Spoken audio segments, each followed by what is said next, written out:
Far away, among the dry deserts and rocky mountains of Mexico, there lived an old woman whom people called La Loba, the wolf woman. No one knew exactly how old she was. Some said she was a witch.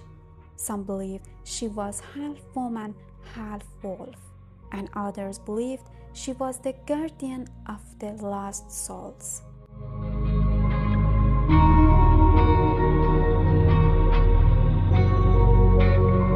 La Loba lived alone in a dark cave far from other people. But at night, when the wind howled through the rocks, she would leave her cave and wander across the desert.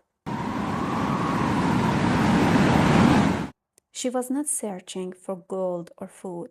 She was searching for bones, the bones of dead animals, wolf bones, especially the bones of female wolves. Every bone she found, she carefully placed into her bag and carried back to her cave. For years, she continued this work until one night, after a long journey, she finally gathered the complete skeleton of a female wolf.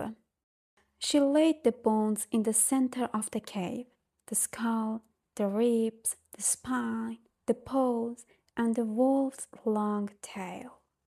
When the last bone was finally in its place, La Loba sat beside the skeleton.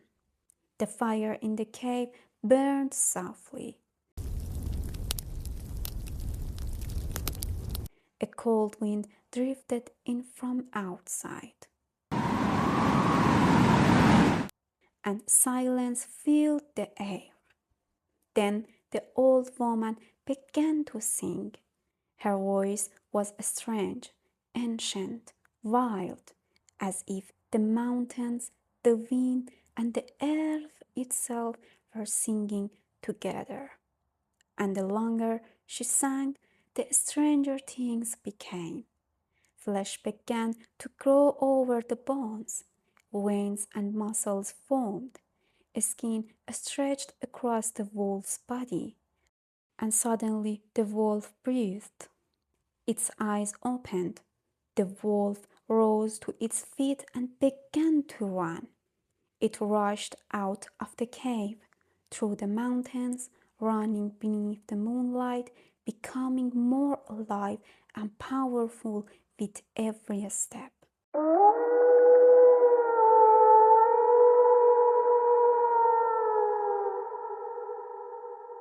But just as it reached the highest point of the mountain, the wolf began to change.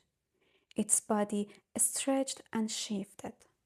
Paws became hands. Its snout grew shorter, and beneath the moonlight, the wolf transformed into a wild woman running free, a woman alive, untamed, free. And they say that any woman who has forgotten her true voice, if she listens carefully enough, can still hear La Loba's song carried by the wind. When La Loba gathers the wolf's bones, it is as though she is gathering the last pieces of ourselves as women. The parts that have been silenced for years, our dreams, our intuition, our power, and our true voice. In this story, the wolf symbolizes our authentic feminine energy, wild, instinctive, creative, and powerful. But from childhood, many of us are taught to be quieter, to feel less, to become less of who we truly are, until little by little we drift away from our real nature. La Loba reminds us that the true woman within us is still alive, even if she is tired, even if she has been forgotten, and even if only her bones remain. And La Loba's song is the voice inside us, the voice that can breathe life back into our souls. When the wolf comes back to life and transforms into a woman at the end of the story, the message is this: we as women truly come alive when we reconnect with our intuition, our emotions, our strength, and our authentic selves. This story is not about being savage, it is about becoming free, about remembering the woman who has always lived within us.